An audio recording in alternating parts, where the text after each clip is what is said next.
South ఇండియాలోనే అతి తక్కువ ధరలకి రత్నాలనందించే ఏకైక సంస్థ 6JVR. నేను ఆయనకు చేద్దాం అనుకున్నాను సార్. అన్ని పనులు చేసుకునేదాన్ని సార్. కానీ ఇప్పుడు నా పరిస్థితి ఇట్లా ఎవరికి మా ఆయననే నాకు అన్ని బంధువులు ఎవరు లేరా? ఎవరు అసలు నా అనే వాళ్ళ దగ్గరికి రావడం లేదు. అక్కడ లోకల్ గా ఉన్న ఎమ్మెల్యేని కలిసారా? ఇల్లుకి అప్లై చేసినాం సార్. చేసినాం సార్, అది రాలేదు. ఆ భగవంతుడు నిజంగా వీరి జీవితాలని తలకిందులు చేసినా కూడా సో ఇద్దరు కూడా వికలాంగులు. సో ఈమైతే మాత్రం ఒక కాలుతో కాస్త పెళ్లి చేసుకుంటే తన భర్తకి ఏదన్నా ఇంకొంచెం చేదోడు వాదోడుగా ఉంటుందనేటువంటి ఉద్దేశంతో ఇద్దరు కూడా ప్రేమించి పెళ్లి చేసుకున్నారు 2 సంవత్సరాల కిందటే. కానీ అనూహ్యంగా ఈమె ఒకసారిగా జారి పడిపోవడంతో ఆ కాలు కూడా విరిగిపోయింది, పూర్తిగా మంచానికి పరిమితం అయిపోయింది. సో ఇప్పుడు ఆ హాస్పిటల్కి వెళ్ళి ట్రీట్మెంట్ చేయించుకోవాలంటే కొంత డబ్బు అవసరం అంటున్నారు. అలాగే ఉండడానికి కూడా కనీసం ఇల్లు కూడా లేదు. గతంలో పాన్ షాప్ పెట్టుకొని బతికేవాడిని, ఇప్పుడు ఆ షాప్ కూడా మూతపడింది.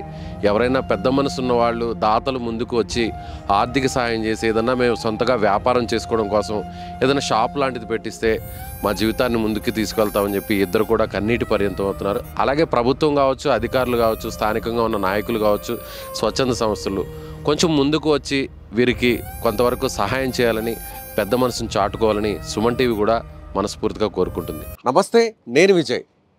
భగవంతుడు వారి పట్ల చిన్న చూపు చూశాడు. పుట్టినప్పటి నుంచి కూడా ఆ ఇద్దరికి కూడా 2 కాళ్ళు లేకుండా చేశారు. అందులో ఒక మహిళకు మాత్రం కనీసం కర్రలతో పట్టుకుని నడిచేటువంటి ఒక అవకాశాన్ని అయితే కల్పించాడు. కానీ ఇటీవల ఒక ప్రమాదం జరగడంతో చివరికి ఆ కాలు కూడా విరిగిపోయింది. ఇప్పుడు ఆ జంట భార్యాభర్తలు ఇద్దరు కూడా పాక్కుంటూ అలా ముందుకు వెళ్లాల్సిన పరిస్థితి. అయితే ఇప్పుడు పూర్తి స్థాయిలో ఆర్థికంగా చితికిపోయారు, బతకలేనటువంటి పరిస్థితి. సో సుమన్ టీవీ దగ్గరకు వస్తే, సుమన్ టీవీని ఆశ్రయిస్తే ఎవరైనా దాతలు ముందుకు వచ్చి సాయం చేస్తారనేటువంటి ఒక ఉద్దేశంతో ఇప్పుడు ప్రస్తుతం హైదరాబాద్లోని సుమన్ టీవీ కార్యాలయానికి కొంతమంది ఫిజికల్లీ ఛాలెంజ్డ్గా ఉన్నటువంటి ఆ భార్యాభర్తలు ఇద్దరు కూడా వచ్చారు. వారితో ఒకసారి మాట్లాడదాం. ఏంటి వాళ్ళ కష్టం ఏంటి, ఎందుకు ఆ విధంగా ఆర్థికంగా ఇబ్బందులు పడుతున్నారో తెలుసుకునే ప్రయత్నించారు. అమ్మ, ఏం పేరు మీ పేరు? నా పేరు స్వప్న సార్. స్వప్న. మాది వరంగల్ డిస్టిక్, దుగ్గొండి మండలం, గ్రామం చెలపర్తి. అయితే మాకు సొంత ఇల్లు లేదు, ప్లేస్ ఉన్నది కానీ ఉండడానికి ఇల్లు లేదు. మేము హన్మకొండలో రెంట్కుంటాం సార్. ఆ రెంట్కు కూడా ఇబ్బంది అవుతుంది. నేను 2 కర్రలతో నడుస్తా, పుట్టుకతో పోలియో నాకు. 2 కర్రలతో నడుస్తా. ఆ 2 కర్రలతో నడిచేదాన్ని కూడా కళ్ళు తిరిగి కింద పడడం వల్ల కాలు ఫ్రాక్చర్ అయింది, నడిచే కాలు.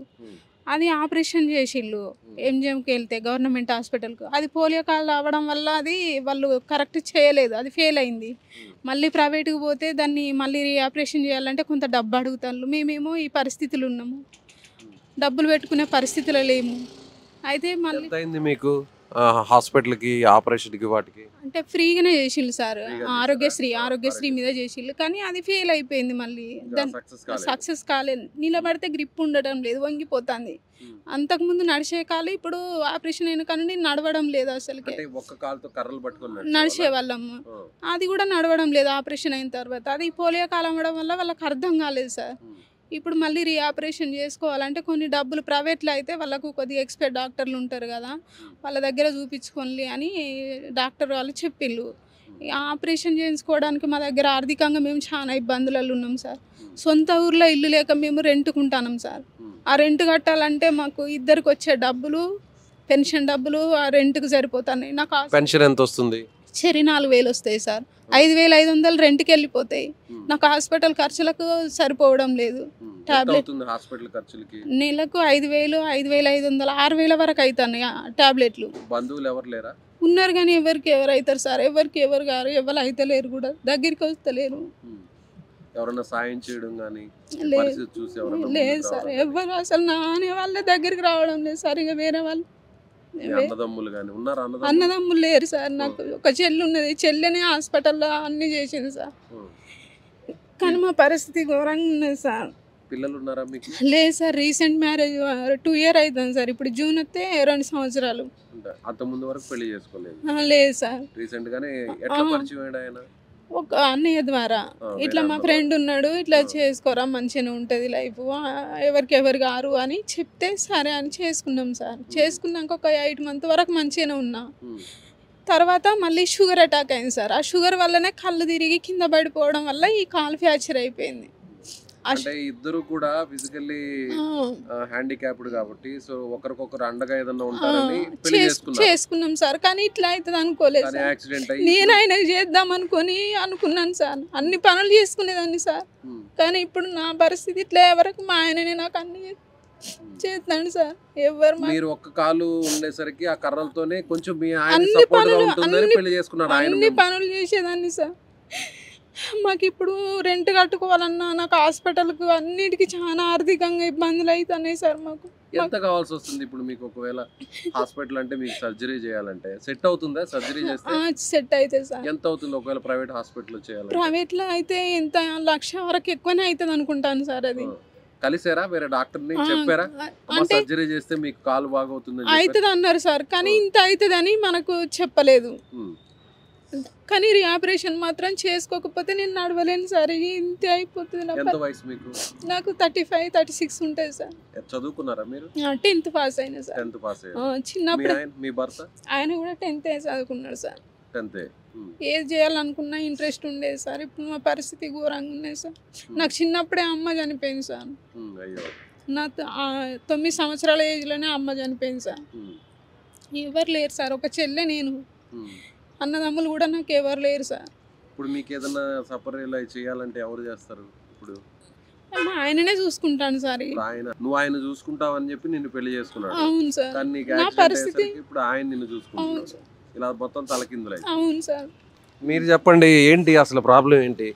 అంటే ఎవరినన్నా కలిసారా? అక్కడ లోకల్గా ఉన్న రాజకీయ నాయకులను కానీ లేదంటే గవర్నమెంట్ వాళ్ళని, అధికారులను కలిసారా? ఎవరు కలవలేదు సార్. ఎవరు కలవలేదు. మేము ప్రోగ్రామ్స్ చూసినాం సార్. మీ ప్రోగ్రామ్స్ చూసి ఇక్కడికి వస్తే కొంచెం సార్ వాళ్ళు ఏమైనా హెల్ప్ చేస్తారేమో అని ఇక్కడి వరకు వచ్చినాం సార్. ఈమె బాగానే ఉండే అప్పుడు. నేను పాన్ షాప్ నడిపేవాడిని.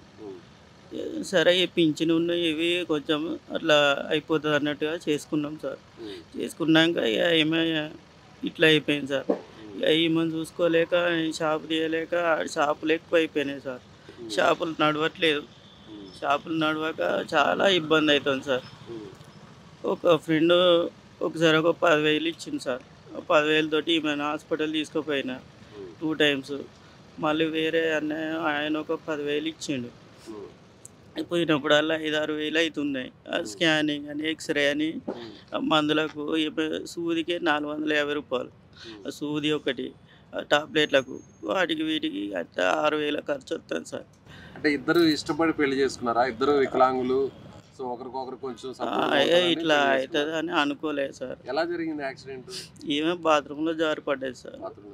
అవును సార్. అక్కడ అధికారులను కలిస్తే వాళ్ళు ఏదైనా గవర్నమెంట్ నుంచి ఏదైనా రావాల్సినవి మీకు ఏదైనా చేస్తారా? ఏదైనా గవర్నమెంట్ సంబంధించిన ఇల్లు ఇవ్వడం? ఇల్లుకి అప్లై చేసినాం సార్. చేసినాం సార్. అది రాలేదు సార్. ఇంకా మళ్ళీ అక్కడ లోకల్ గా ఉన్న ఎమ్మెల్యేని కలిసారా? కలవలేదు సార్. ఇప్పుడు ఏంటి మీకున్న సమస్యలు కొంతవరకన్నా బాగుపడాలంటే, ఒకటి మాకు ఇంటికాడ ఇల్లు కడితే ఇంటి దగ్గర ఉంటాం సార్. కిరాణా షాప్ పెట్టుకుంటే మేము ఎవరి మీద సపోర్ట్ లేకుండా మాది మేము చేసుకొని రెంట్లకి ఇట్లా లేకుండా ఇంటి దగ్గర ఉంటాం సార్. చెప్పమ్మా, ఏంటి మీకు ఎలాంటి సహాయం కావాలి? సుమన్ టీవీ ద్వారా మాకు కొంచెం ఆర్థికంగా ఇబ్బందులన్నీ తీసి మాకు ఒక ఇల్లు సాయం చేసి మేము కొంచెం మంచిగా ఉండే విధంగా చూస్తారనే ఆశతోటే ఇక్కడికి వచ్చినాం సార్. సో ఇది ఆ భగవంతుడు నిజంగా వీరి జీవితాలని తలకిందులు చేసినా కూడా, సో ఇద్దరు కూడా వికలాంగులు. సో ఈమెయితే మాత్రం ఒక కాలుతో కాస్త పెళ్లి చేసుకుంటే తన భర్తకి ఏదన్నా ఇంకొంచెం చేదోడు వాదోడుగా ఉంటుందనేటువంటి ఉద్దేశంతో ఇద్దరు కూడా ప్రేమించి పెళ్లి చేసుకున్నారు 2 సంవత్సరాల కిందటే.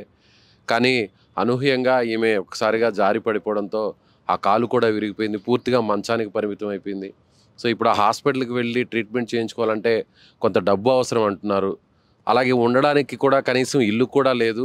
గతంలో పాన్ షాప్ పెట్టుకొని బతికేవాడిని, ఇప్పుడు ఆ షాప్ కూడా మూతపడింది.